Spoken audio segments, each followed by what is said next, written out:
in 3, 2, 1. I'd always hoped that right before I died, my life would flash before my eyes and I would see wonderful things. A life full of parties and friends and how I'd learn to play the guitar and maybe there'd even be a girl. But as I was hanging up there, I didn't really see much of anything.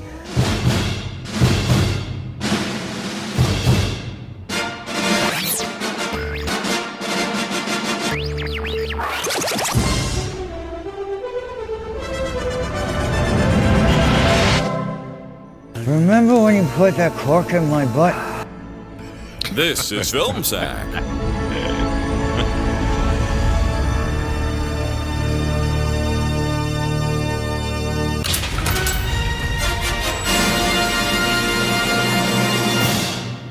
Oh, sure.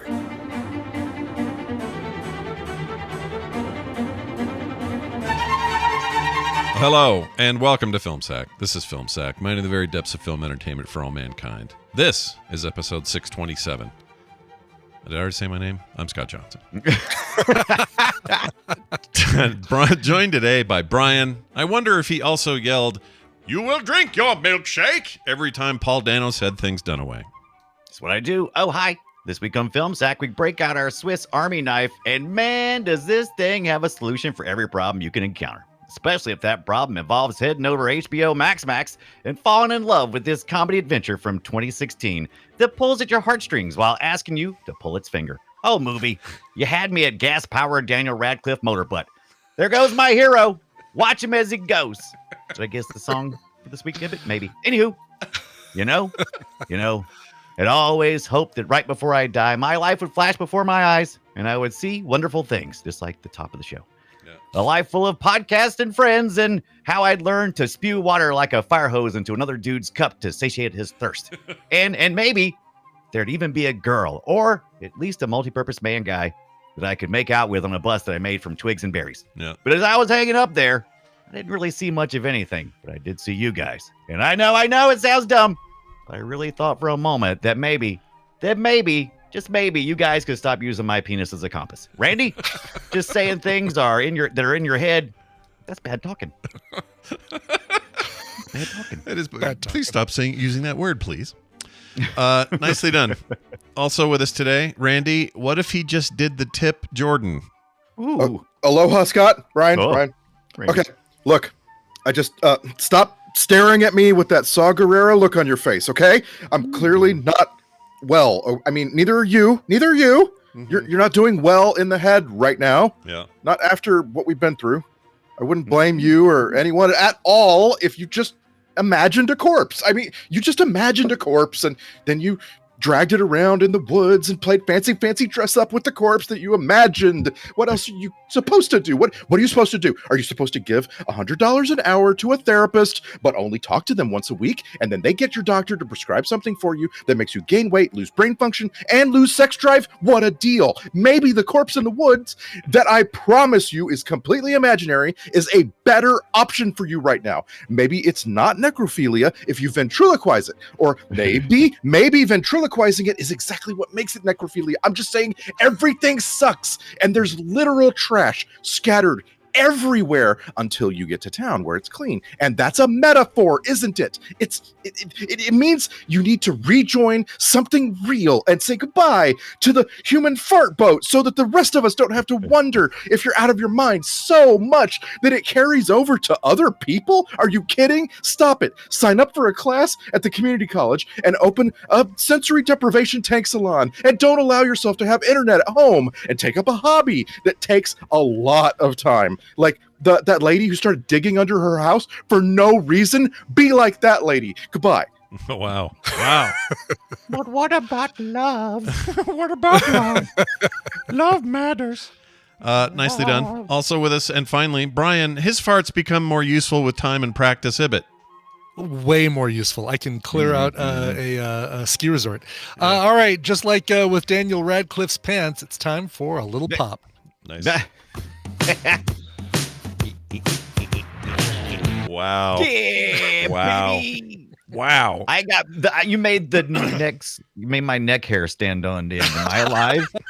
You must Am I be alive alive. yet? You must be alive. Yeah. You must be alive. You're not just a Exactly, yes. corpse. That sounded like more work than usual. Did it? Yeah. It really wasn't. It there was a lot of overdub. There's like 6 or 7 tracks in that one of my vocals. So Wow. yeah, about average for, Okay. for one of these. That's a lot of work. I hope everyone at home appreciates what we've done here for the I film. appreciate. I thought you just did this for me. Yeah. I just for you. I just do it for Dunaway, and if anybody all, else yeah. likes it, then that's a bonus. But Bonus! just for Doing Dunaway. it for Dunaway has a nice alliteration. I like the sound of it. It does. Yeah. It does. Let's talk more And about. I like it. Let's talk more about Swiss Army Man. Swiss Army Man is the movie. It came out in 2016, as mentioned previously. We have a fake Fletcher to explain things, but I'm so excited to talk about this movie. So let's let fake Fletcher have his way, and then we'll get into it. Here you go. A Swiss Army Man! A hopeless man stranded on a deserted island befriends a dead body, and together they go on a surreal journey to get home.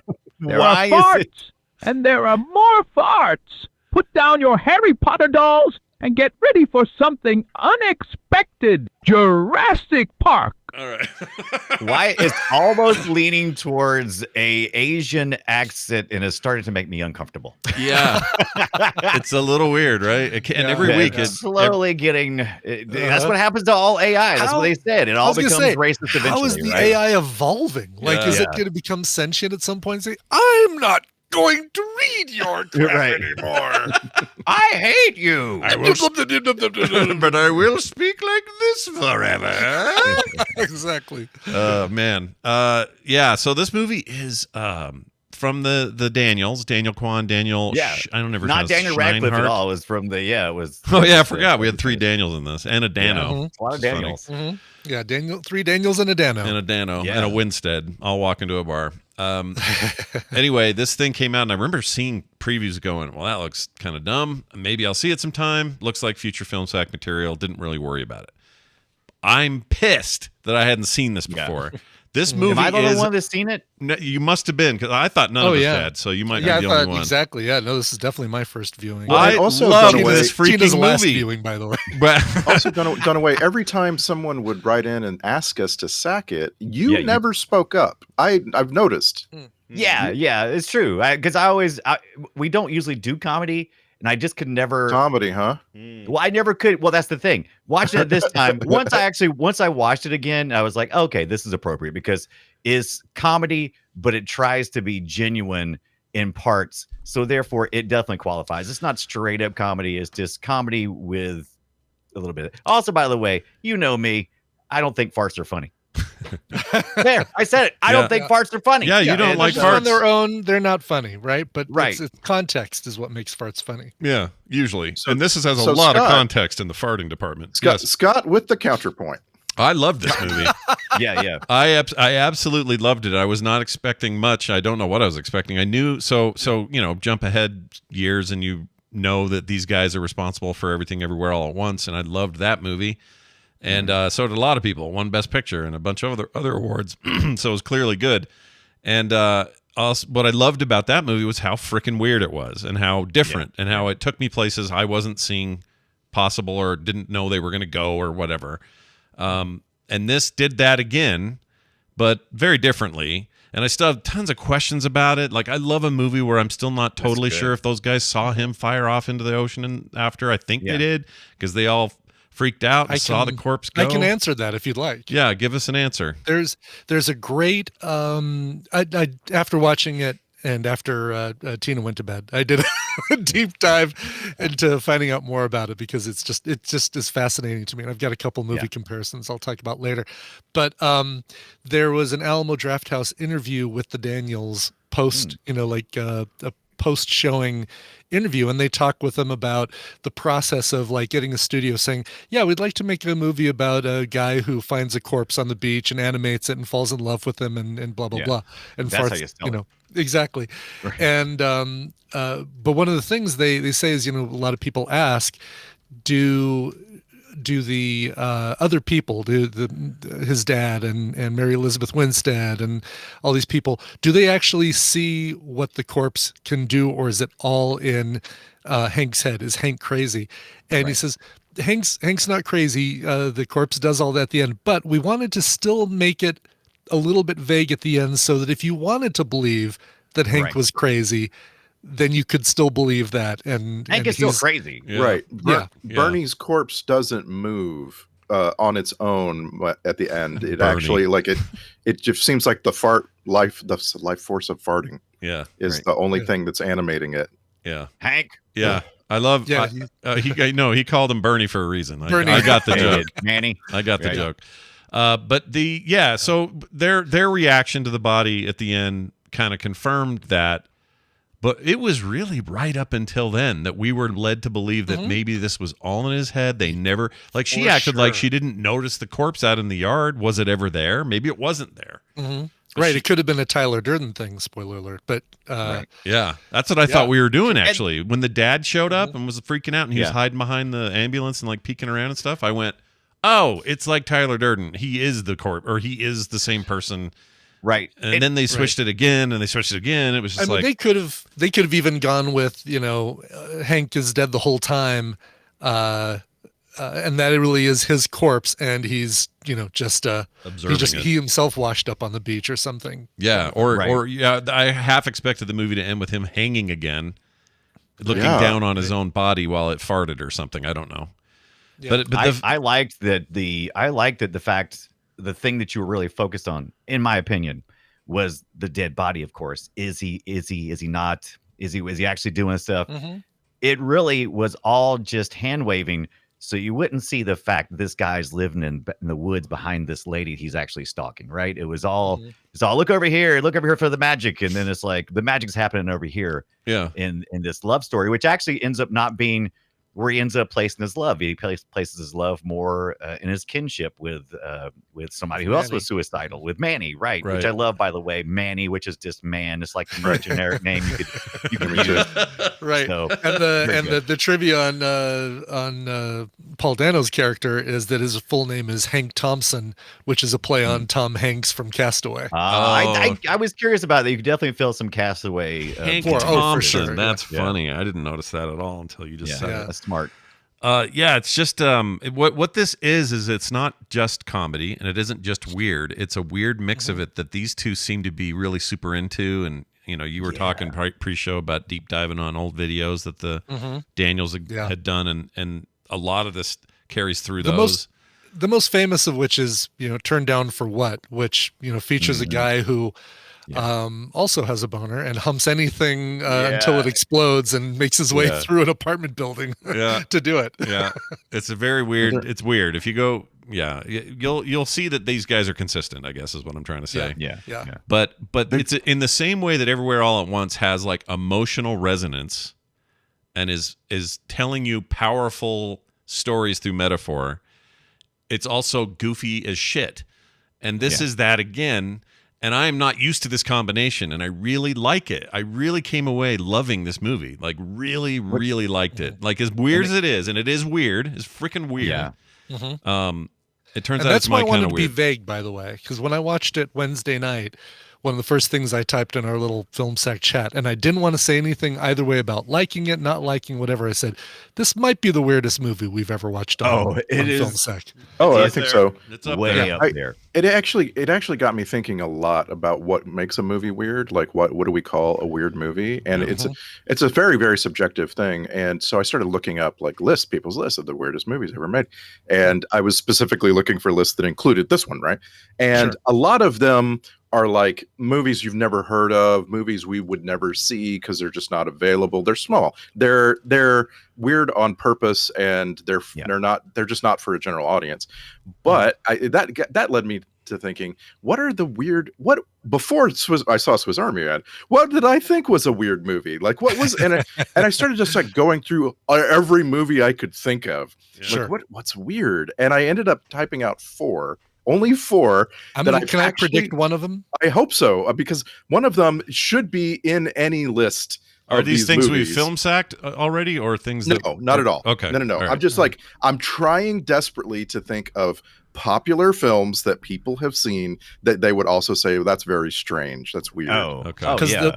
the first movie that came to mind when I was watching this, and I think that the Daniels definitely have to have some influence from Michael Gondry or Michel Gondry, the French director. Also does a ton of really incredible music videos, but Eternal biggest- Sunshine. Eternal Yeah. Sunshine being Yeah. his biggest project. And is Yeah. that one of the 4 on your list? Yeah. And yeah. I want to guess one too. Okay. And I actually just realized it's 5, but go on. Oh, okay. No, right. oh, yeah. You got It's more of a chance got- now, Dunaway. Go for it. Right. It's got to be The Shape of Water. which Yes, is very good. That was my number one Yeah. thing that I wrote down. I So- love the shape Because of The water. Shape of Water, it doesn't set out to be weird like this one does, but it absolutely gets there. Like Oh, it yeah. really, It know, not like, only it builds gets up to weird, a- it gets weird in a way that is the same reason I like this. That's funny you're bringing these up because these are movies I would put in the same category also of enjoyment. Like I like that kind of stuff. I guess I don't know what that says about me, but I love like this shit. love stories that involve quirk, and this is quirky as hell. And so is Shape of Water and that kind of stuff. Because this movie is intentionally being weird. It's embracing weird. It's saying that there's beauty in weird. There, not just trash. Don't just throw them away. Yeah. So on and so forth. But yeah, I really dug what I they guess had what going I on. didn't, the one thing the movie surprised me with, because there's some of this stuff you just kind of saw coming, but the thing I did not see happening until it made it clear was that he was just off the coast of San Francisco, like behind her house, like we talked about. Yeah, that's Right, what was so yeah. good. That was the distraction. They were distracted from everything. Look over here, and it's like, oh, he's a weirdo. That was wild. It made me really is. question: was that bear really there? And I know there's some. I actually looked this up. There are some bears in some parts of that part of California, but they're super rare.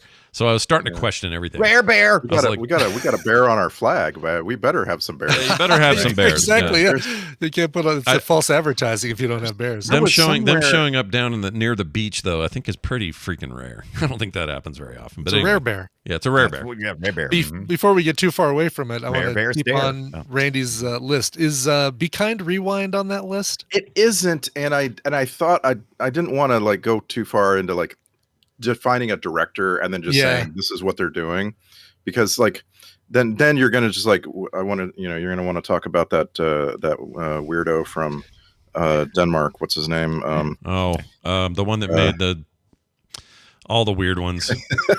Anyway, so His are so Because I actually disturbing. forgot Be Kind Rewind was by Michael Gondry as well. I was like, oh, is that a director we've talked about? I was like, oh, of course it is. It's I never saw that one. I should yeah. see that. And it recommended it when I got done. That was the first film that popped up after this movie was there.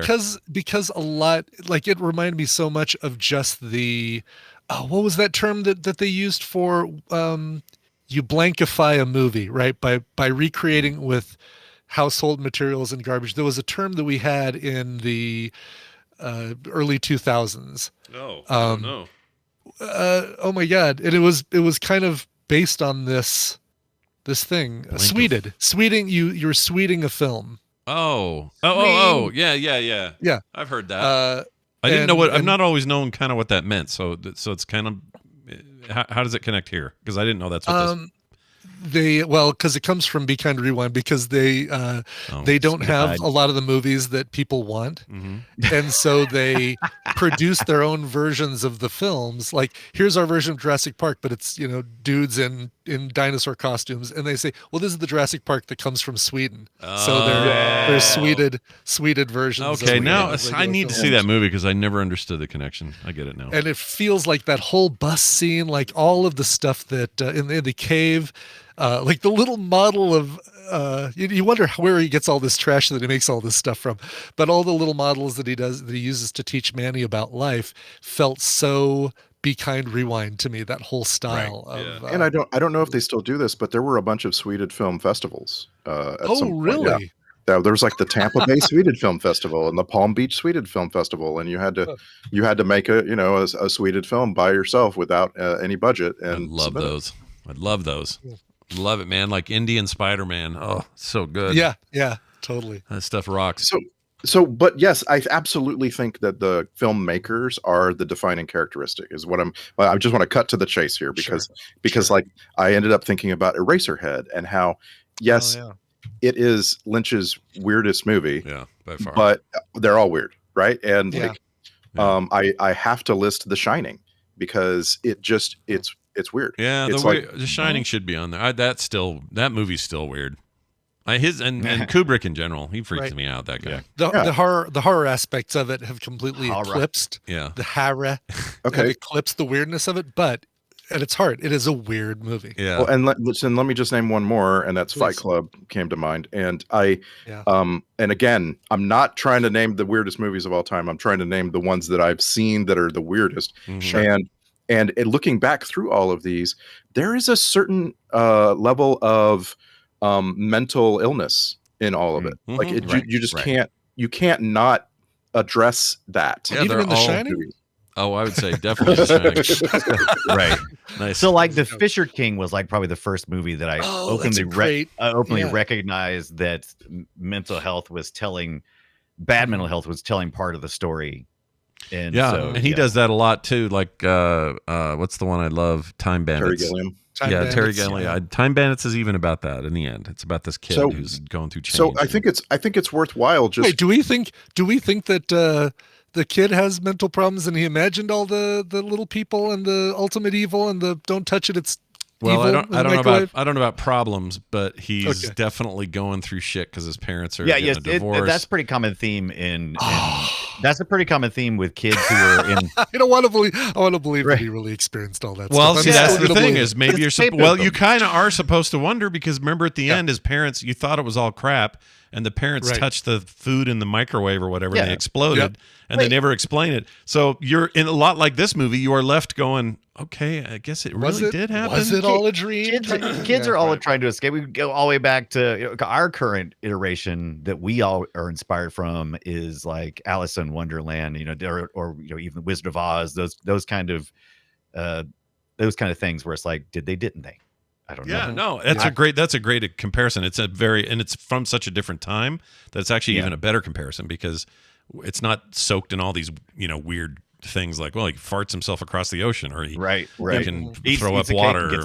It's big or small. Yeah. I want to be really clear that there are all of these other things that can affect a film like this, and this one didn't necessarily do. So, for instance, there can be supernatural surrealism, and there's tons of examples, right? Like we watched. Did we sack Being John Malkovich? I think we did. Yes, we did. Yeah. We sacked Barton Fink. Barton Fink is not necessarily supernatural, but Being John Malkovich absolutely is. Yeah. And this movie goes out of its way to give you a reasoning for everything, even when it's ridiculous, like building a bus out of sticks. Like it gives you a beautiful scene. It gives you realism enough. Right. And I feel like that's its own subgenre. It's weird and real. The two directions you can go with a weird film is that the world is weird and everybody accepts that weirdness in the world. Eternal Sunshine, the Spotless Mind is one. The Lobster is another. The world, there's a weird premise in the world and it's just kind of already accepted by everybody. The other way to do it is the weirdness is happening to one person or inside one person or around one person, and then that one's kind of like that's probably your Bing John Malkovich, and although that one kind of straddles the line because the 13.5 floor exists for everybody or whatever the half floor is. Right.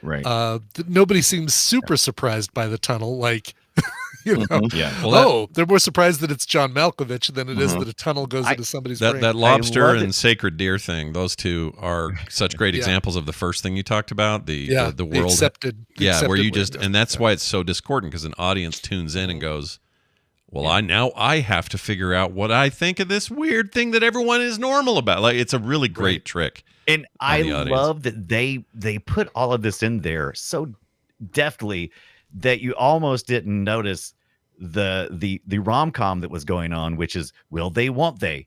Will they kiss? I don't know.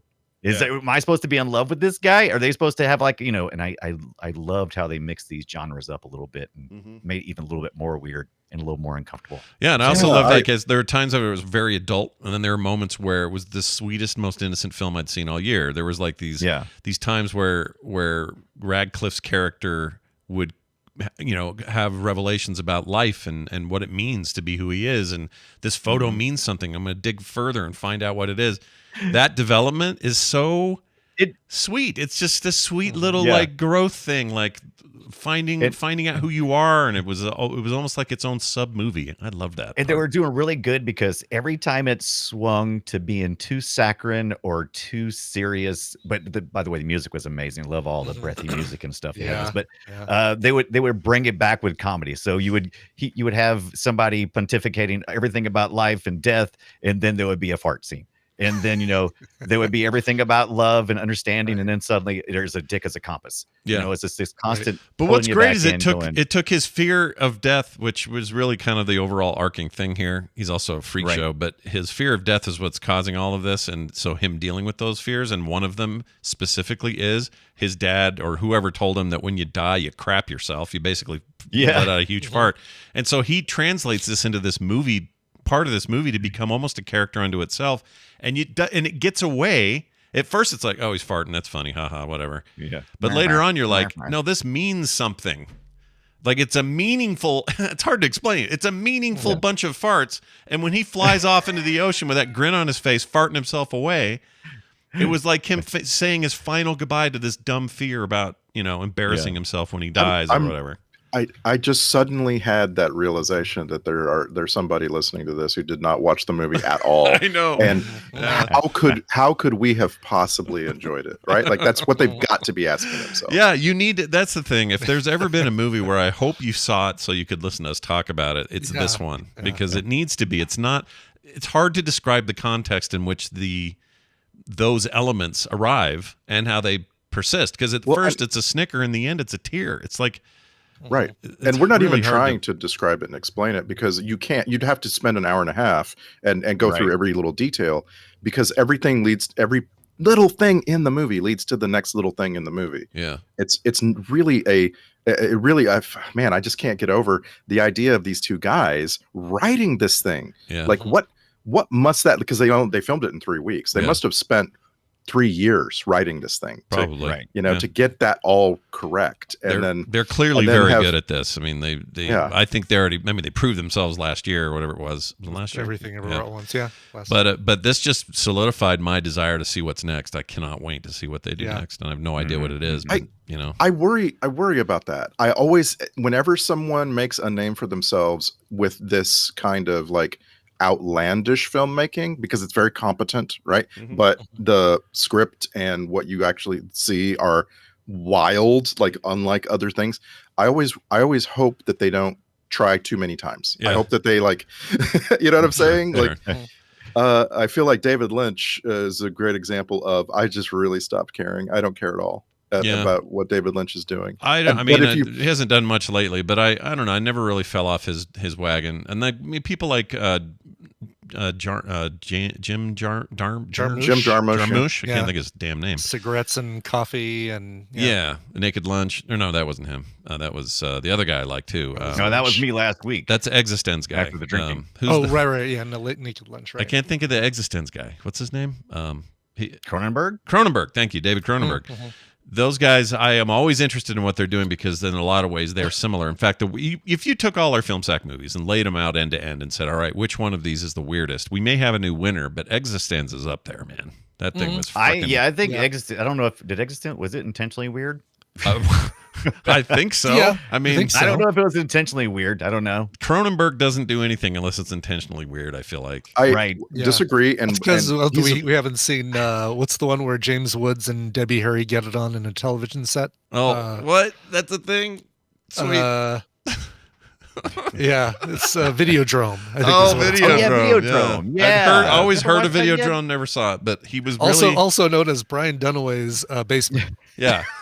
And that guy took 2 minutes to do two very kind of not straight-laced movies, but the one about the Russian mob, forgot the name of it, the won all the Oscars. That had Aragorn. When in the Oscars. That had who in it? Aragorn. You think of his real All name? right, History of Violence. History of Violence. No, the other one. Oh, There's yeah. there's History of Violence, and then there's the other one where it's the mob one. History of Violence is the one with the mob, and he runs a little store, Man, and it you're turns out running he was a me all hitman. over the place. What are those movies called? Gosh dang it! I'm gonna have to find them. I'm irritated now with that. But anyway, he's one of those guys, and I'm always curious to check in, even though his last movie, which I saw, was terrible. It was awful, and it tried to be weird in ways that was like you could tell he was trying too hard.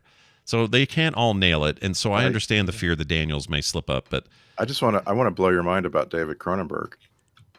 If you watch Star Trek Discovery in seasons 3 and seasons 4, at the beginning of every episode, about half of those episodes were directed by David Cronenberg. yeah, he's into it. Oh, really? Yeah. Who's also in something recently. Oh, What We Do in the Shadows. He was hanging out with friends at this fancy bar that turned out to be vampires, and all of them got killed but him, and really? he couldn't understand why he didn't get killed.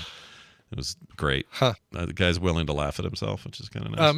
Another set of directors that needs to be brought up here in this conversation about weird movies are the Coen brothers, who do the weird thing but ground it in either characters that have weird affections or weird afflictions or affectations, that sort of thing, but in a weird environment. Raising Arizona is weird. Yeah. But Right. Oh, Yeah. Brother, Where Art Thou's weird. Yeah. Oh, Brother, Where Art Thou is weird. Yep, exactly. They're weirder, but they're weird in a way that you feel comfortable watching this with your grandma. Homey weird. Yeah. Yeah. Whereas if you watch these, I would never sit down with my aunt and say, "Hey, we're going to watch a movie about a guy that farts all around the forest." And points to land with his penis. Yeah, with his penis. She's not going to get it. I'll But give you this, Scott. This is probably the best movie I've ever seen that I do not want to watch with anybody. I don't want to recommend to anybody. Yeah. Like I just can't. I can't. Be I'm going to make Kim. I'm going to someone. I'm going to make Kim watch it because I actually think she would like this. It surprised me. It surprised me. I was sure she wasn't, and I would get to certain scenes and go, "Are we heading down the wrong hill here?" But it's all gooped together with this like craftsmanship. This movie is- it's hard to explain. This movie is very honest right out the gate. You only have to watch the first 5 minutes, and you know what you're in for. Yeah. So if you got 5 minutes to get out, so it's all good. Yeah. I don't. You got apologize. 5 minutes to get out. You got 5 minutes. Check it out. If you don't like it, leave. Sure. It's good. But it's funny because Tina, who's the only person I know, who hated Everything Everywhere All at Once, and I've talked about this, how she actually groaned in the theater when All at Once appeared on screen after watching Everywhere and Everything, and couldn't believe there was any more to this movie, that she was just so ready to leave. Yeah. She didn't like Swiss Army Man either, and I think there's, you find there are directors that you just say, "Ooh, there's a director, I'm pretty much going to love everything I see from these people." Yeah. And you don't think about, it's a rare thing to say there's a director, everything they release I'm going to hate. Yeah. Or even first somewhere set of you love the directors. one thing they did and absolutely hate the other thing. I mean, I guess it happens. I don't like Hook, Sure. but I like That's going you to be know. more common. Yeah. Yeah, Right. but that's interesting. I wondered how she felt, but then I forgot how much she hated. I remember you telling me this, like from the theater or something. You texted me and said, "Yeah, Tina's out. I don't wanna watch Tina's this out. ever again." Tina had it after Everything. Yeah. and was Everything. was even less interested Outta here. everywhere, and Right. gave up all at once. All around. Oh man, there's some trivia here that's pretty fun. Like I didn't know this, but this is Daniel Radcliffe's favorite. He says this is my favorite thing I ever did. And he That's because he got to show his butt. still says Sweet.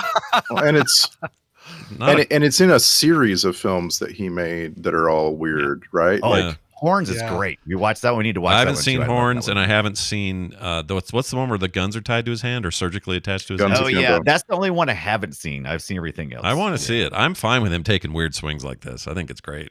Like freaking, you've It's earned good. it. How dude. else? I mean, let's face it. He had to do something. What a Yeah. brilliant move! I don't know who guided him through this, if he figured out it on his own or what. But Harry Potter. How you break out of that mold? How do you get out of Right. that? And Right. he did. Right. it. You Yeah, have to killed it. do something just so far out away from that almost even to the point where the audience that really liked Harry Potter may not bother to see this stuff, even though it's Daniel Radcliffe. Like they would say, "Yeah, no, not interested in that. I like the Harry Potter stuff." And so it's a way to say, "Great, I'm just going to segment the kinds of things that I do. There's that Harry Potter stuff back there, but then here's the stuff I really want to do. Yeah. And it sets him up for certain expectations that are better than you had previously. So like now that he's made those weird movies, then when he shows up in The Lost City, right? Right. You're like, you have expectations and then you laugh more easily, right? Yeah. Because you know, oh, he's funny, he's weird. Yeah. Now, in Paul Dano's case, I have a theory. I have a theory that there is a list that floats around Hollywood that says, it has a header that says people to play sociopaths and serial killers. And like, or as we call it, don't let Paul Dano see this, and then he gets to the whole list anyway. Yeah, because it's all the trick. Paul Dano's name is listed one after the other for 10 lines. He's no. There's some other really good ones like Jesse Plemons. Oh my God, that's a great list. He's good, but he does a lot of. He's a sheriff in this new thing. He plays, he mixes it up. The dog moon. What was that thing? Power of the Dog. Killers of the Flower Moon. Oh no, dog. Right, yeah, Power of the Dog. He was like a straight laced business dude who was kind of getting screwed. Like he's panned out a little bit since his time on Breaking Bad and looking all weird all the time. But yes, you're right. That dead face kind of. They're almost like the same, actor in a weird way. Him and Dano. It was a good pick. That's because it was a really good pick because it's supposed to be kind of reflective. You're supposed to like question, these are almost the same people. They were both going through the same struggles, and so it's good that they had like a similar vibe. I thought they were a perfect match, perfect casting in this movie. Really, really good. He said in an interview, Paul Dano said in an interview, "Hi, I'm Paul Interview." He revealed, I was made for this shit. He said in an interview he wanted to be in this movie so bad after hearing a one-sentence synopsis from the directors, Daniel Kwan and the other Daniel, specifically the Daniels tell Dano.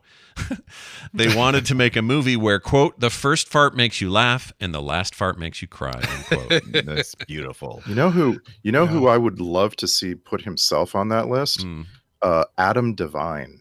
Oh, would make scary as hell serial killer because he already kind of looks like the Joker. Yeah, you don't take him serious. By the way, he played the Riddler here. Dano did, but anyway, good little mix in there. Yeah, I'm with you though. He could definitely play some crazy. Did you guys ever see the old? We were just talking about him yesterday because he was on that the Marvel thing we watched, but can't think of his name now. Yondu, the blue guy. Rooker. Michael Rooker. Michael Rooker. Yeah. He was Did we watch Michael, a Marvel thing? Michael and it was for TMS for Couch Party. But Michael Rooker is in this old movie called Henry. Where is it? Henry. I'm going to find it because it's amazing. Portrait of a Serial Killer. Here it is. Henry, Portrait of a Serial Killer. That movie made me think that nobody would ever be as creepy as Michael Rooker as a serial killer. Yeah. That movie still gives me the shits. That's what, 86 it came out? He you must should have watch been that. like 23 when he made that movie. He was pretty a young. long time ago. He's so good in it. Oh my gosh. What a so good career. Yeah, his career is awesome. And he's so iconic. Like, who's like this guy? No one is the answer. Nobody. Yeah. Name someone like him. He's way cool in real life, too. I met him at Dragon Con one year, just briefly. But supposed to be real nice. Such a cool guy. Yeah. We're making a really cool list right now. And it's like, I realize it's really white guys, but like they like this is a list of people that if you saw them in a movie and you knew nothing else about their character, you might guess that they're a serial killer. Yeah, right. That's fair. Yeah, that's a really good point. But like, do we have favorite serial killers in movies? This is a weird offshoot, but I was thinking like Christian Bale. Oh my gosh, yeah, he's become such a meme for that movie. You know, I thought that has been a cult. I think Robert De Niro in Taxi Driver is a pretty good example of this. Oh, so good. Jodie Foster, not Jodie Foster. Anthony Hopkins, but also the guy who's always in trouble now. I can't think of his name. Kevin Spacey. He was really good. I don't know. When you were saying that, all I could think was Gary Busey. I'm like, listen, I'm sure. not in that much trouble, but I know. Yeah, it's sad how big that list is getting. Yeah, right. But you know, the guy gets in trouble all the time now. Which one?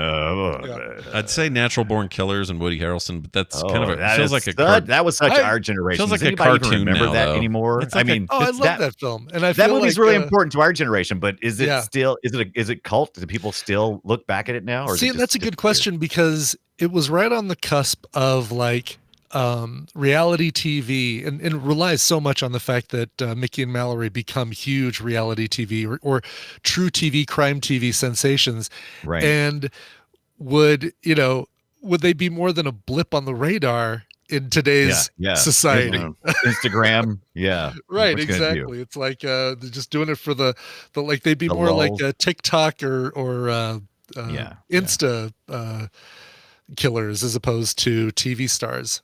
Right. Yeah, Interesting. they're really smaller time actors, but the two actors from Mindhunter who played Ed Kemper and the one who played David Berkowitz, the son of Sam, were just so freaking scary and perfect that I can't imagine that they ever get other work, like real good work. Wasn't one of them Scoot McNairy, or am I thinking of somebody? Oh, Scoot McNairy was I love him. I can never not say Scoot. Was Scoot. he? I know. You just gotta say it, Scoot. Was he on Mindhunter, or am I thinking of somebody else? Well, somebody played I can't think of damn names today. Who's the one that had all his followers go kill just Tate lady? What's his name? Oh, Charles Manson. Charles Manson. Shit. Yeah. What is with names? Anyway, that I think didn't the same guy play him in that plus the Tarantino movie that featured that guy, and I think maybe that was Scoots or Toots McNairy. Yeah, so that's an actor named Damon Harriman. Yeah. And Damon he Harriman. played Charles Manson in two different things completely. And it's How just did we get on this island, by the way? I thought we was watching Swiss Army Man. I want to defend Swiss Army Man against this because it's a rare example of it's a well-made movie, but we can't talk about it that much because we're just going to sound like we're playing with ourselves. Like we're just like, if you're, you know what I'm saying? Like you saw this, I saw this. Are we really going to talk, like have a deep discussion about Harry Potter's penis? Like it's well, I mean, no, but I mean, there's certainly not for more than here. 5 minutes. No. Right. No. Harry Potter's penis. But there's no serial killers in here, right? I mean, we could kind of suspect he's going to be a serial killer if we don't stop Paul Dano's character. But I mean, other than that, right? He's a harmless Don Quixote shouting at windmills, basically.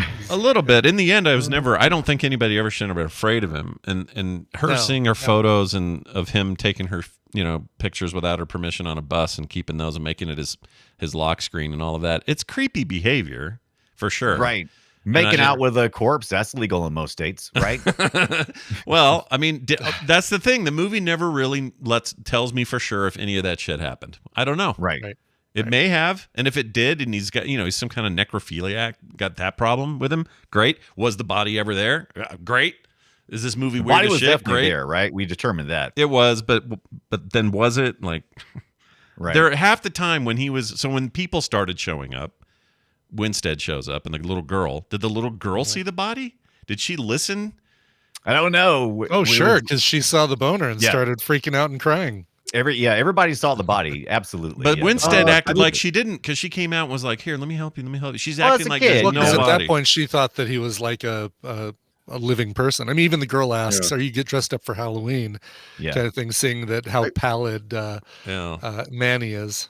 I agree that you should take this film and most films, any film, at face value. You should just take it as it's given to you. Right. However, I really did, as you heard in my intro, I really did enjoy pondering if this is all in his head. We only really have one main character. He briefly intersects with reality at the end. You know what I'm saying? Right. Like, because it's not Elizabeth Winstead. Yep. Right. Yeah, it's not a terrible interpretation. It can help you understand what they're going for. Sure. No, that's funny because face value, yes, right. We go to movies, we see what we see, and we can only be given what we're given. But the 3 or the 4 of us do this all the time. We just go on to IMDb. We go on to Wikipedia. Yeah. We start finding all these holes and go, no, wait a minute. There's a whole Reddit thread on was he real or wasn't he real? I love that when movies get me going like that. But that's art, right? Conversation. I guess that's what makes it art. Yeah. Yeah. I mean, I don't know. There's so many definitions of what art is, but yeah, like I want more movies that make me want to dig further. I could have used more Mary Elizabeth Winstead though from this.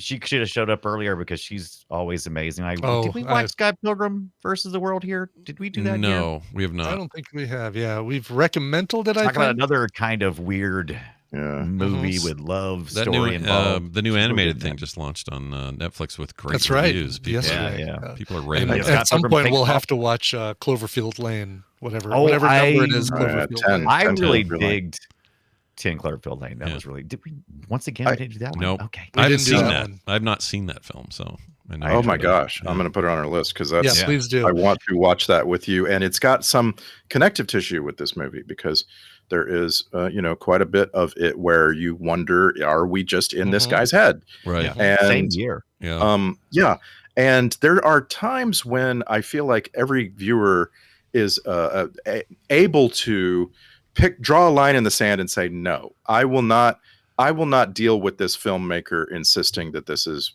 worth my time. And I think that's fine. It's totally fine. Like I was trying to name Lars von Trier earlier. Yeah. That's the guy. He is a line in the sand for me.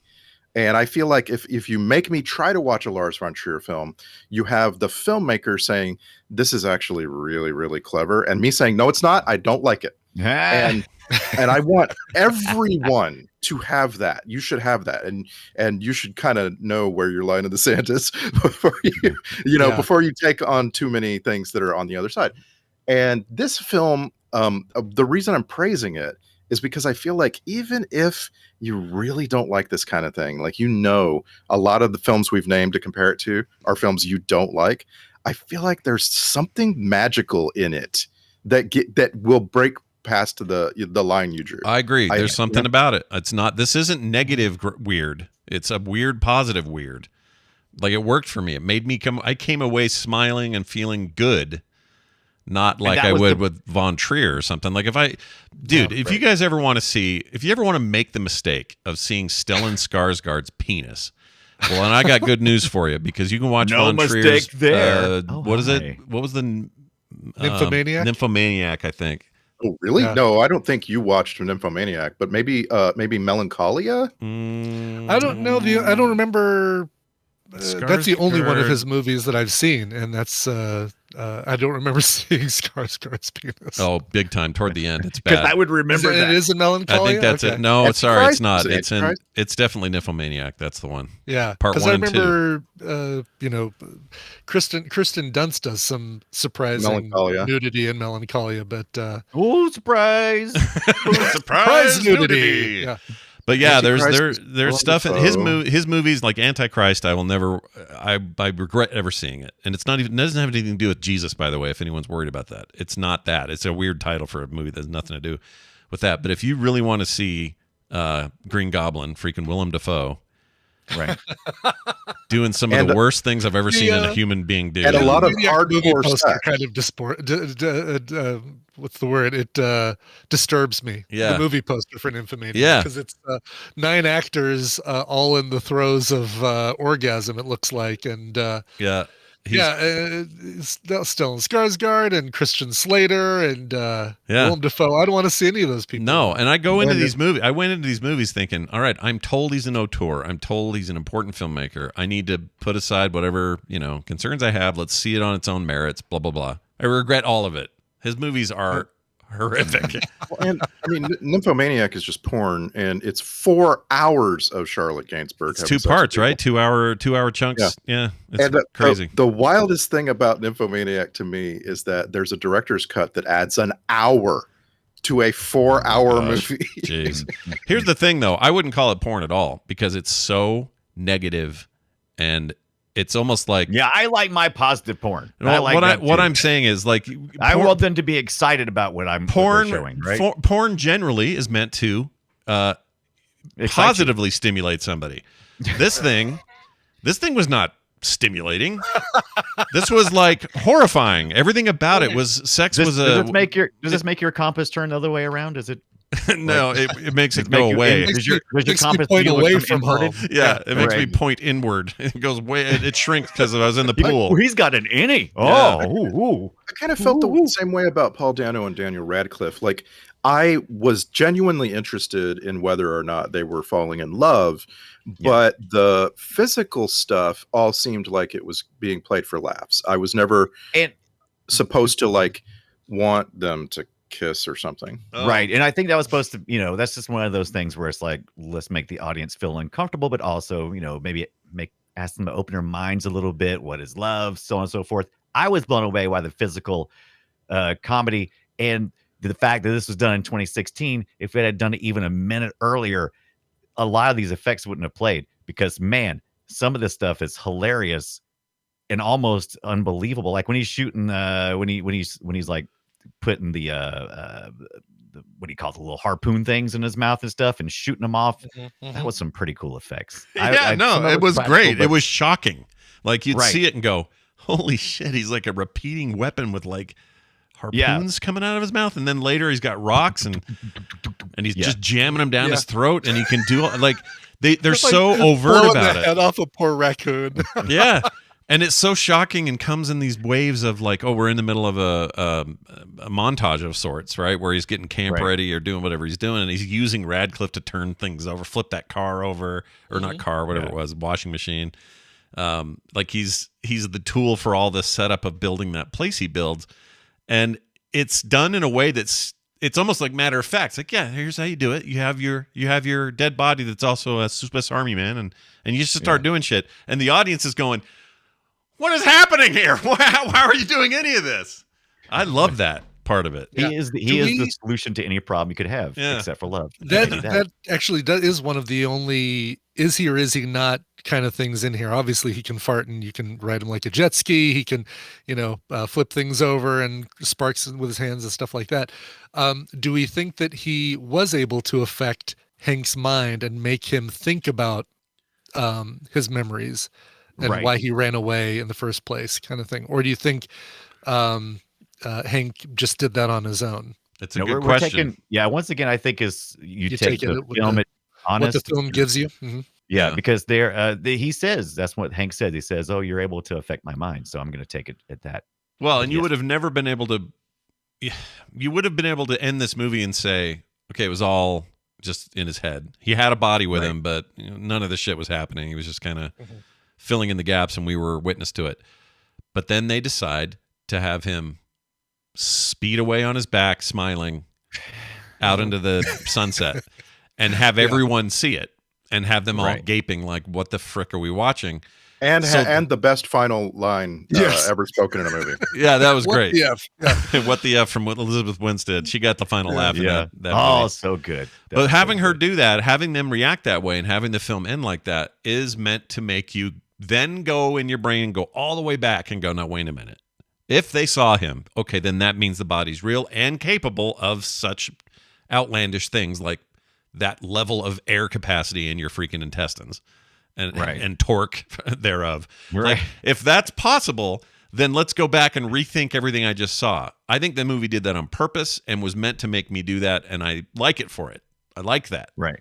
I like a movie that makes me want like to a lot. question my assumptions and Yeah, I liked how Hank's dad's character. This is so briefly on screen, but we get this entire story of his character being developed off screen by by relatable events from Hank talking about him, all the way to the very end when Hank's dad is standing on the beach and he's smiling and he's happy and he's like he's never known how to show his son love or acceptance or anything else, and from not lack of try, but you just know it just felt so good. It was like, okay, he is on his side. He's happy that his son, he finally, that all this stuff finally, the weirdness makes sense to him. Like him laughing while the rest of them gaped was a really interesting thing. Because prior to that, they were doing a great job of showing what a prick he was. Yeah, because he's just like, he can't understand his son. He can't get close. A lot of us have that relationship with our fathers where it's like, can't understand why you're doing that. They're the ones who are lots of times pushing that you're weird kind of thing. Stop being weird. Yeah. In a lot of relationships. Oh yeah. I think that's very common. I was lucky. I was lucky growing up that my weirdness seemed to be fine with my dad, but I think a lot of my friends' dads were rough on those kids. It's something I think about every day of my life, because I'm like in it right now with the 13-year-old, really deeply in it. And like, because there are times when you, as a parent, you have to push back and say, stop that. But I grew up with a dad who was very stern about most things, and it really fueled my creative side, because being creative felt like an escape, Right. Yeah. Right. Yeah, I agree. The movie feels like the Daniels are still exploring shit from their childhood in a lot of ways. Right. And it feels legit, like they're genuine about it, and I like that. I respect that about it. It's funny though. This is not the first Harry Potter movie to go from the Harry Potter franchise to starring in a movie where flatulence plays a massive role. If you'll all remember with me, Rupert Grint did it in 2002 with the film Thunderpants. Do you remember Thunderpants? I don't remember that. I don't remember that either. Probably Yeah, a that's less subtle treatment of a guy who can fart real frequent. Right. Yeah, he was a little kid, and like he was the star of the movie, but it's a Stephen Fry movie, right? Is it Stephen Fry? I didn't know that. Yeah, it's like Stephen Fry and Paul Giamatti or something. Really? Wow. I've never seen this, so I can't. Oh, it's Stephen Fry's in it. Did he make it? No. Oh, okay. But yeah, I'm he's just saying, in it. like there are these, well-known actors. Here's the description. An 11-year-old boy has an amazing ability to break wind, leads him first to fame and then to death row before it helps him fulfill his ambition of becoming an astronaut. What? Nice. Paul Giamatti, you're right. Ned Beatty before he died. Adam Godley. This is a great cast. Pretty much everybody in a movie cast list is before they died, right? That's a good point. Yeah. When do we get the Emma Watson fart movie? Yeah. When she can get on that soon. You didn't see Beauty and the Beast? That was great. A lot of farting. Okay, so I actually wrote down a discussion topic. I want to know really, really quickly. Does everyone agree that in an intimate relationship, a couple goes from never farting in front of each other to farting in front of each other? And like, does everybody understand, for instance, that like Taylor Swift and Travis Kelce have never farted in front of each other yet, but like Jay-Z and Beyonce have farted in front of each other a lot? Oh, of course. Like, does everybody kind of Everyone farts. Everybody farts they like what? This in the movie a little bit too. So yeah, there's an average. 18 times a day, I think, is the current average, and everybody farts. You eventually are going to be, if you're in an intimate, Everybody close poops. relationship, you're going to fart. Eventually, it can become jokey, where you pull the covers over their head. I'm still waiting for that moment. It never becomes that. Gina still glares at me if I do it, and I laugh when she does it, but she doesn't find it as funny when I do it. Yeah, we don't talk about farts in Fart Club at my house. Yeah, but in every intimate relationship, right? There's a time before the farting. Always, for sure. Always a time. Absolutely. Yeah. Taylor, him and what's his last name? I never say it right. Kelsey. Yeah. They probably have not experienced this yet, but when they do, I hear she can really rip them, man. Yeah. Really let that thing go. After that, she has to shake it off. Yeah. Nah. Gross. What grossed me out the most? Yeah, what grossed you out?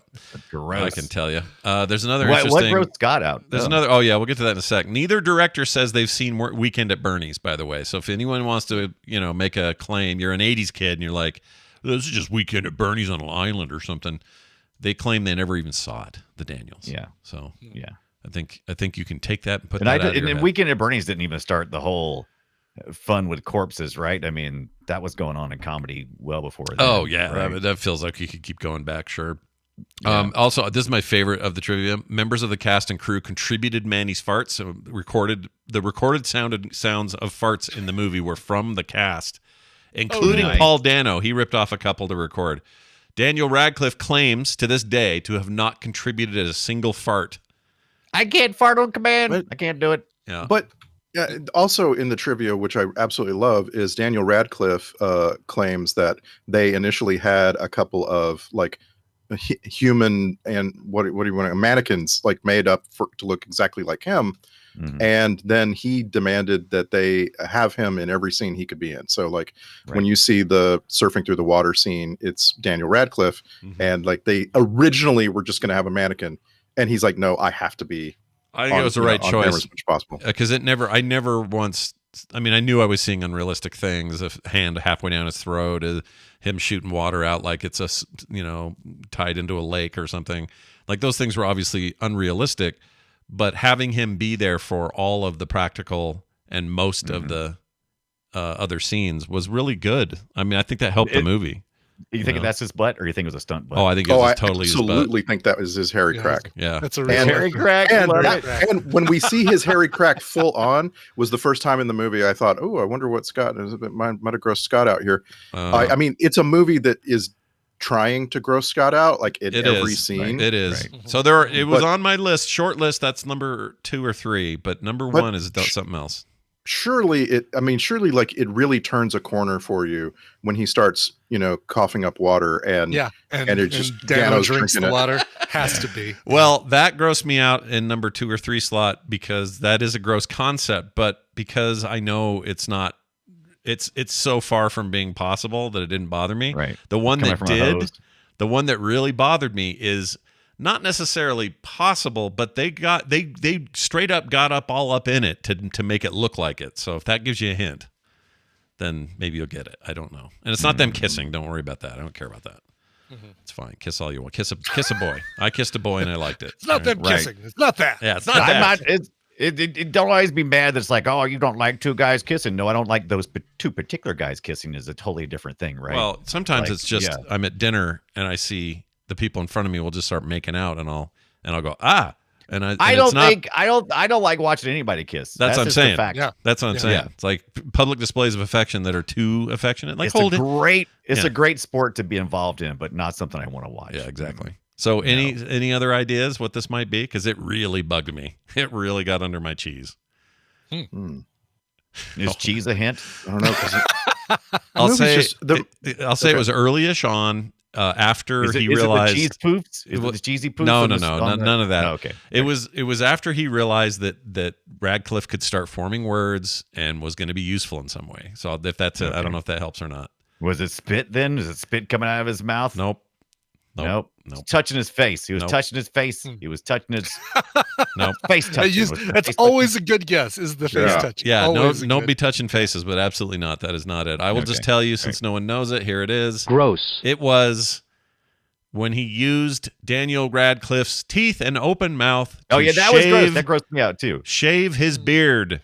That's Oh, right. Yeah. gross. That is foul. You're literally rubbing, whether that hair coming out was fake or not, I don't care. You've Yeah. got his mouth on Paul Dano's How did I cheeks. forget that? How did I forget that? Because it's horrible and you blocked it out, dude. That's why. Yes, this is a Do you think- combination of Radcliffe's teeth on Paul Dano's face Right. and hair. That Yes. could be Yeah. human hair. Yes. It could be Any Yeah. hair from anywhere, especially Right. your freaking face hair, dude. Oh my god. Yeah, So yeah, gross. right. Oh, so do you think they used a stunt man for that one? No, those two No, were there. That was him. Yeah, By that the was a way, practical I keep effect. bringing up the stuntman thing because I really want to watch that new documentary with stuntman David Holmes. oh Mhm. That's Yeah. Harry Potter stuntman who got hurt on yes, the boy set. who what's it called? Is it called the boy who lived? It's just Boy called Who the boy who Lived. lived. Yeah, I think the boy who lived. Yeah. It looks Very great. interesting I want to watching see that. that. Yeah. Yeah. Daniel Yeah, Radcliffe's a good I feel dude. like someone's been advertising. Is it Max that's been Max running has an ad been for it? advertising. Max, I think Yeah. yeah. Yeah, Max has it. In fact, they played it. That's right how I before knew about it. They, Yeah, 'cause I think it played at the end of this. Yeah, Yeah. I I think mine yep. previewed it. I think I had a skip might intro have. thing on it. Yeah, Mhm. I want to I- definitely see that. I just want to say that I love the whole scene with the bear. No, the bear is Um, so good. That was played by a real stunt bear named Tag the Bear. yeah, No. If you want to follow Tag on Instagram, just go to Tag the Bear on Instagram, and you can Nice. find Tag. yeah. like Tag is regularly included in things like a couple years ago there was a candidate for governor out here who was using Tag in his ads, and he got in a lot of trouble. Yeah. No. Tag is wonderful, and I love that there's a piece of trivia in IMDb that says Tag the Bear worked for marshmallows and ice cream sandwiches. Oh. Yes. Oh, I would work for that. that came right from the Alamo Draft House interview with the Daniels. It was great. I don't know if I'm down with that's Yep, that's it. That's Is that healthy. Tag's Insta? I don't think that's healthy for that animal to eat what you just said it eats. That's Oh not my Oh, good. it's a gosh. bear. Come yeah, on, but dude. who's gonna It's a argue bear. with it? Yeah, but it's a bear. I know, He but eats what does the bear eat? Yeah. What he wants. That's Whatever true. he Whatever he wants. wants. you know what I loved about that scene? That scene was the most indicative of what I think of when I think of Everything Everywhere All at Once. That kind of crazy combination of this bear is attacking literally right now in real time, but Right. you're jumping around with quick cuts to when you're in the bus and when you're thinking of the girl and Yeah. all these like moments are colliding while being attacked by a bear.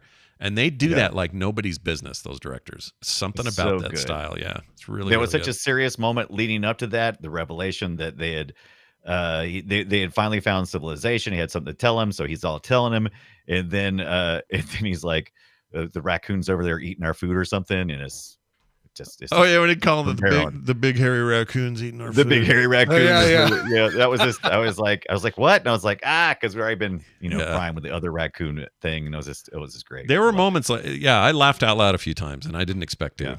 But they earned it. I didn't feel like the in the wrong hands. This is such a dumb movie. Like, easy. it's just you got to know what you got to have a taste for this to get it Yeah. right, and it's not going to be for everyone. It's not for Tina. It may not be for Kim. I'll have to see. I'm But- curious. I mean, Kim liked Everything Everywhere at Once, right? She did. She loved that. Yeah. So. Yeah. Then I think it's a pretty easy, association. You like this, you'll like that. Yeah. It's. If No, you it's a don't good like point. this, you probably won't That's, like that's a that. good point. Yeah, if you find somebody who didn't like that movie, Right. didn't like Everything Everywhere All at Once, do not show them this because Yeah, so you're you just go, adding to their misery. You can get with this, or you can get with that. But that's You can get That's with where this. it's at. You can get with That's that. a song. You can I get like with that this. song. Yeah. What is that? Anyway, who is that? You can get with this. The You song, can go yeah, with that. It's get with that. Fatboy Slim, I think. Fat Boy Slam. That's it. And it's got Christopher Walken flying around Christopher the Walken hotel. flying around in a video directed by Spike Jonze. I'm amazed we haven't brought Spike Jonze. Right? Yeah, right. He's weird. That guy's weird. He's weird. Yep. I like him. He's happy weird though. His movies are mostly happy weird. Yeah. I love the joy of Christopher Walken dancing. Like that is just like Mm-hmm. I want more of that in every day of my life. I love it because for whatever reason, when I see a hotel that looks a little like that hotel, I just want to see him swooping through there and For sure. dancing and. And it also, reminds people that he's like this classically trained dancer that you don't get to see when he's being this weird, murderous character in all of his movies. Yeah. You know what this kind of reminded me of on a TV level? It reminded me of Devs. It reminded me of Severance. It reminded me of I'm getting those vibes. I'm in the mood for that shit right now. One of those other two shows. It's gonna a good do something. It's a good time to be in the mood for that. Yeah. Yeah. I guess we'll never get a Devs 2.0, but Probably I want Severance new season. Get on it. There's no strikes. What are you waiting for? What are you waiting for? I got yeah. one more thing about Tag the Bear. Go. In 2020, July 4th was like canceled all across the United States. Yeah. And so Barstool Sports did this thing online where they had 5 Barstool Sports guys do a hot dog eating contest against Tag the Bear. Yeah. And you can go see this. The video's still on YouTube. Just look for like Barstool Sports versus a bear. And so they added up how many hot dogs 5 guys could eat, and they had Tag the Bear sit there and very patiently eat hot dogs. Seriously, this bear sits and slowly eats 43 hot dogs. He is so freaking cool. Yeah. Like I just like watch that video. You will love this bear. You gonna eat that picnic basket? Mhm. Yeah, and it is not what you think. It is nothing like a bear. It's so much more like a human in a bear suit than anything. I am not going to want to be the guy that cleans up after Tag the Bear after he eats 49 hot dogs. After, Yeah, none of that's carnage is what that is. Yeah, Tag your shit. Yeah. And none of the poop scenes really stood out as particularly gross, right? No, They were 'cause just like, not really. Not really. Like the stuff he put his head next to is like, well, that's just animal dump. it's just I mean, chocolate pudding or something. Animal dump. yeah. Well, the trivia says it was. It's real. It's a real poop. No. It was- brownie batter. Brownie batter. Yeah, batch of Brownie batter. Okay. Oh, that's even better. I would have definitely licked that up. Yeah. He's been all into that. do that. Yeah, don't do that. Listen, never do that. the Bible tells us that everything poops. That's right. That's what I learned. That's what I learned. The Bible. All right. The Bible in this movie tells us that everything poops. That's okay. right. Oh, that's right, because he writes it in the book. He, That's he right. takes the Bible and turns it into everything. Everybody poops. That's great. I also like how this movie did a little trick where it got its cake and ate it too a little bit, where nobody says the R word anymore. They kind of avoid it. Yeah. And I understand why. I don't like saying it either. But Yeah. as somebody who grew up in a time where that was a very ubiquitous word, people were throwing all over the place all the time in junior high and high school and stuff. Yeah. I'm always fascinated about how it gets used today. So it's usually a period piece or it's set like in the 70s and you're like, oh, of course they were using that word. They didn't, that's just what you did.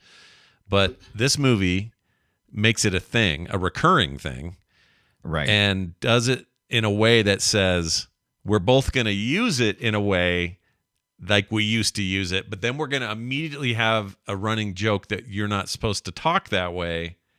And we're going to get to do that like 3 or 4 times and literally have our cake and eat it too. They kind of got both ways there, which I think is interesting. it was a little bit of that, the dad's verbal abuse that that was kind of showing a little bit, and they used it.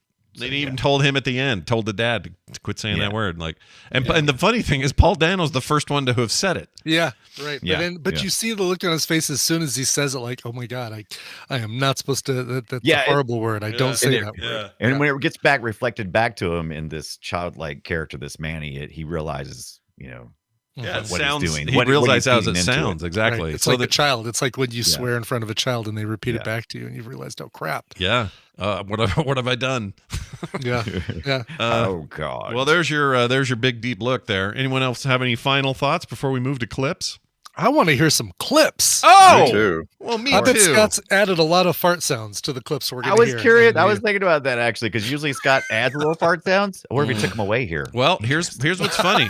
This is He cut them out to use for later movies. It's funny what you said. The only time I think I may have cut out one fart sound. In fact, I know I did because the first one is. It's the very first fart you hear, and I figured that would be significant. But this movie has the least amount of clips I've done in months, and it's not because there weren't plenty of dialogue options and the music and stuff. It's because I was so enamored and so enthralled, I would forget to record shit because, or not just, I record the whole time so I can go back, but I just kind of let it go because I was really enjoying it.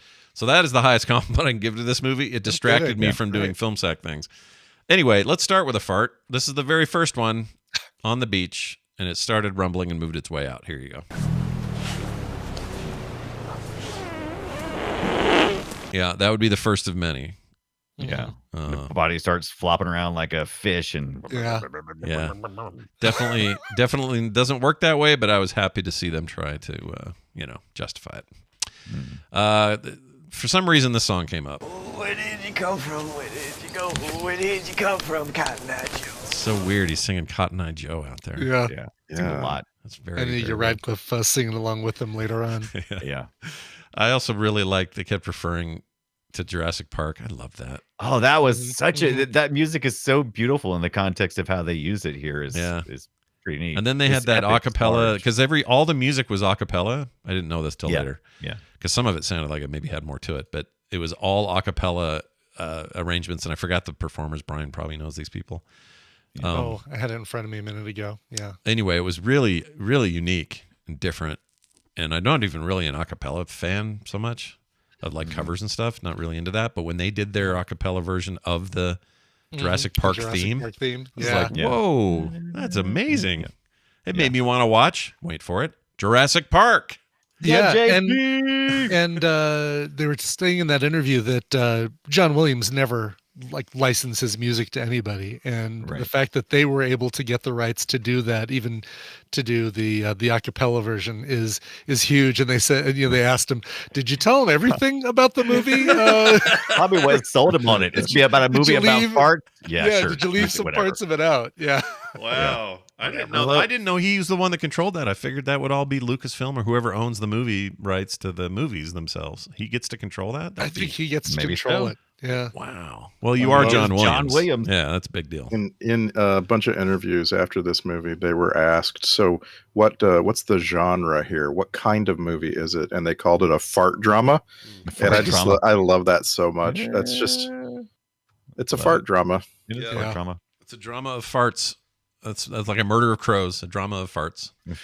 Here is Paul Dano screaming. All right. That was I genuinely laughed out loud when he did that. Yeah, the water came out of that thing. He jumped and he punched him and then ran off. It was amazing. Yes. I have been wondering if every man has that yelp in him somewhere, and so Absolutely. I'm not going to try it now, and I'm probably not going to try it until I'm completely alone, so maybe in my car. Yeah, but I just want to know if it's that in me. Could I make that sound? Sure, you could. Absolutely. Sure, you could. You ever heard all yourself of us. scream? Yeah. It's very out of body experience. If you ever heard yourself scream. If I can do this, you can do it. You Yeah. can totally do Yeah. it. Sorry for not warning you about that.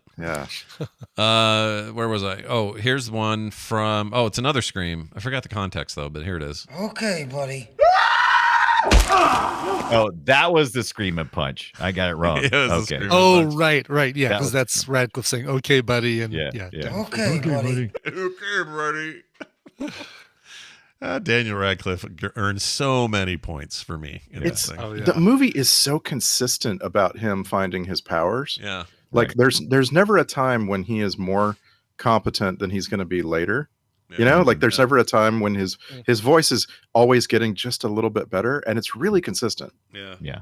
He's underappreciated, I think. And I think I just love that he swings to these weird. Well, we said it already, but Yeah. you know, as far away from Harry Potter as you can get. I don't see it as running away from your typecasting. I just see it as him being willing to do weird shit, and I'm here for it. Yeah, he's never rejected it. No. Harry Potter lifestyle. He just always went, okay. Even a pretty straight laced performance in that Sandra Bullock. Yeah, the we talked about earlier, the What's that called again? They get stuck on the island. She's of the there. island Lost City. Lost City. Thank you. Yeah, and he was the bad guy. He was great. Loved him in that. All right. If you don't well, here's a line about Jurassic Park. If you don't know Jurassic Park, you don't know shit. Well, that's true. That's true, right? We'd all agree with that. It's true. I don't think you know shit, especially in film. All right, here's a cork in his butt. Remember when you put that cork in my butt? Yeah. Yeah. Just here's a really like Harry Potter in this. Oh, I really like Harry Potter in this. I meant Daniel Radcliffe, but here's a great bit of discussion. But now that I've seen her, I can't get her out of my head. And I don't know if that's a thing that happens or if I'm just weird, but something tells me she's the one I'm supposed to bump into and spend the rest of my life with. And maybe if we can just find a way for me to remember her, then bam, it'll all come rushing back to me and the hairs on the back of my neck will stand up and I can save you. It's just great. Good. Also, he's good at hiding his accent. Points for that. Yeah. You don't sound British at all in this. Nice job. All right. People don't like each other's farts. People don't like other people's farts. That is some truth. Hard truth, baby. Yes. Except Scott likes everybody else's farts. Sometimes other farts are funny.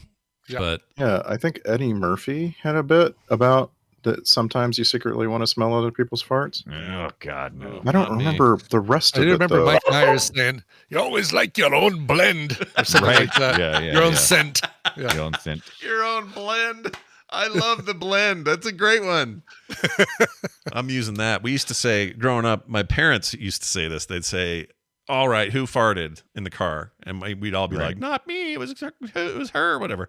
And they go, Scott, it's your brand. They'd always say that. Oh my god! My brand. Maybe it's brand. I'm trying to remember the Mike Myers line. Maybe it's "You always like your own brand." It might or have been something like brand, but blend's amazing. I'm going to use blend. Yeah. All right. Well, that's that. Now this.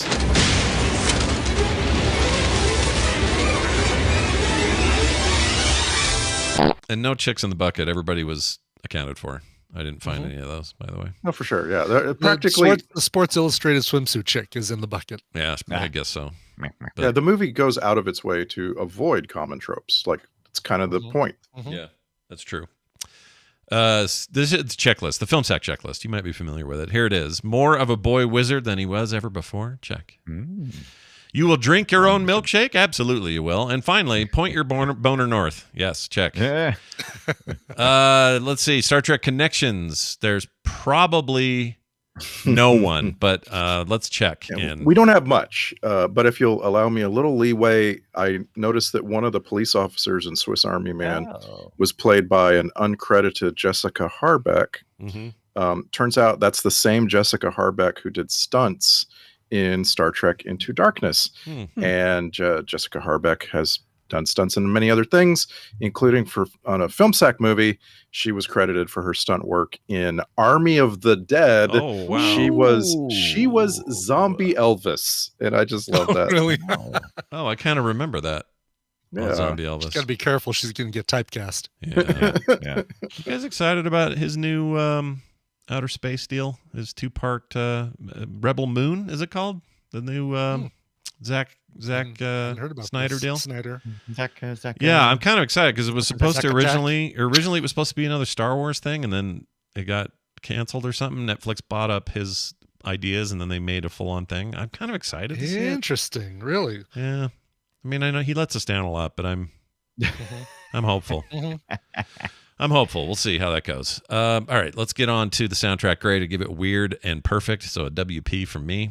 No, weird and perfect. So it's WAP. Oh, and we all know what that also means. Yeah. Exactly, yeah. Yeah, we all know what that stands for. Workitude, apple, potato. Sure, that's it. Social post. This is where you guys sum it up in 280 characters or less. And I think this week we just turn the tables and start with Randy. Swiss Army Man. I met him on the beach, cadaverous, out of reach, where I'd tried to kill myself, hanging from a rocky shelf. I didn't know just then, but I realized it when he farted in my face.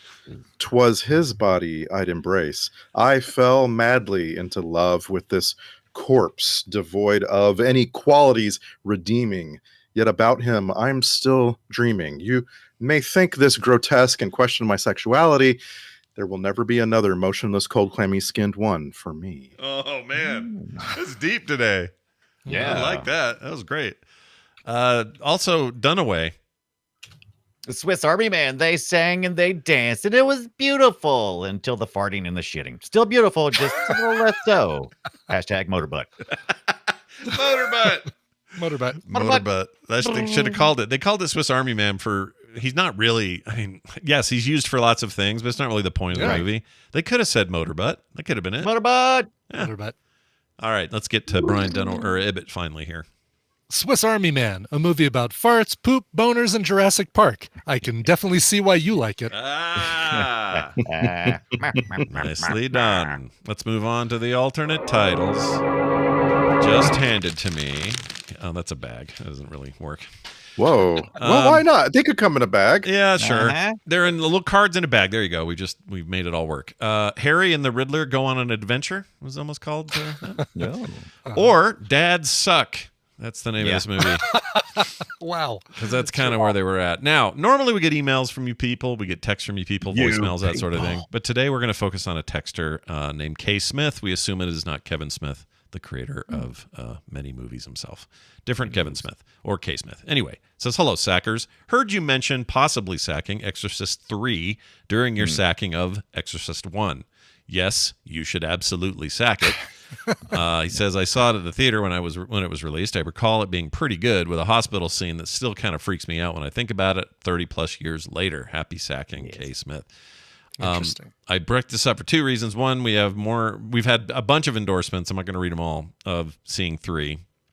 But also this idea of seeing it outside of Sacktober, totally fine with me. I don't care. Yeah. So- It becomes more psychological later, right? Right. And there's way too many great horror films or horror films that are good for film sack that we don't want to just limit it to 4 a year out of 52. Yeah, You know? I agree. So I'd have no problem squeezing this in the near future. Squeeze it in like a fart. Like a cork. You put in his butt. Butt cork. Butt cork.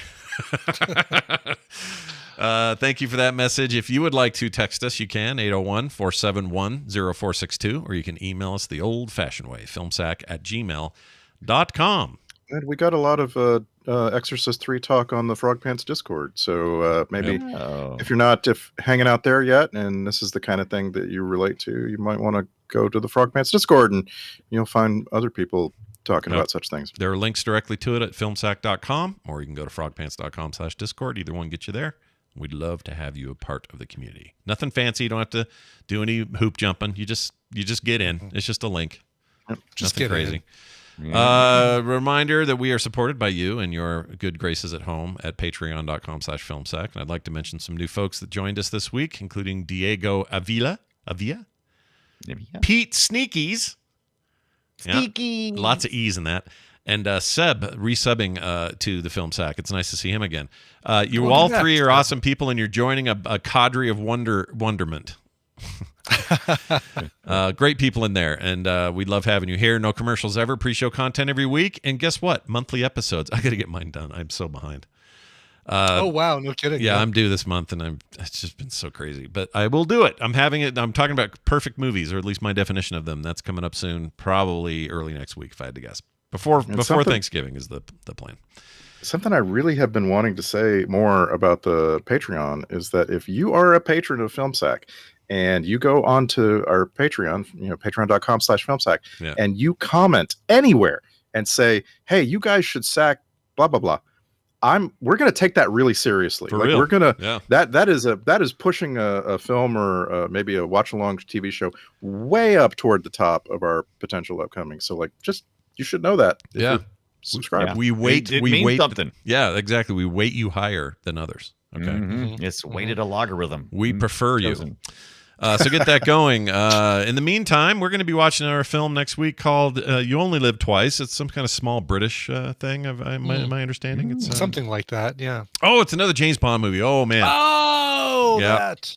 Yeah. So that's one It's I've that never time seen. of year. Never seen it. We got some racism in it. I'm excited about that. That'll be fun. Oh, nice. You Only Live Twice. Where is it streaming, Randy? Where are we getting that? It's on Amazon Prime for us. Yeah. I am so impressed with how consistently we've been doing a James Bond movie every 5 months that I was like, I'm going to get a calendar here and see what the next one. When are we going to watch On Her Majesty's Secret Service? Jeez. Like, figure I that think out. we would be doing it every 007 months. Oh! But, Every July. Well, that's not 007, is it? that's the 7th month. Sure, I see what you're. I But see that where would you're work, going. right? That would be a fun tie-in. Well, anyway, that's coming up next week. You only live Yay. twice, and you only play a Japanese man as a white man once. It turns out. So check that out. No, I think he's done it a couple times. Was it Rising? I guess Rising Sun was just a white man in Japan. Oh, right. Oh, yeah. White Rising man Sun. in Japan. Yeah, but he played a Russian, and but he just Hunt kept for Red talking. October. Yeah, but he just kept talking Scottish. So dumb. Right. Like I really like that movie, but what would that's a real break for me. It's like, hold on, you're supposed to be a Russian admiral, and you're just like, listen here, you'll lose your car keys, just talking like you always did. Anyway, that's next week, so go check that out. Amazon Prime videos where you'll see that. Filmsack.com in the meantime is our website, as we mentioned before. You can go there anytime and find all the stuff you're looking for. Leave us reviews on the various services you get your podcast. That helps us get noticed by new people. That's going to do it for us, for me, for Brian, and for Randy. Boobs, vaginas, and butts. Oh, my. Yes. We'll see you next time.